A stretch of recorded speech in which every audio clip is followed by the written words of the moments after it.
चला तर मंडळी, आज आपण शेवभाजी बनवत आहोत. त्यासाठी मी कढईत सुकं खोबरं छान असं खरपूस भाजून घेतलं.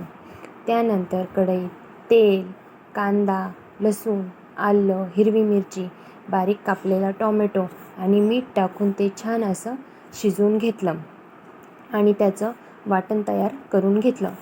मग त्याच कढईत तेल घालून जिरं, कढीपत्ता, बारीक कापलेला कांदा छान असा शिजवायचा.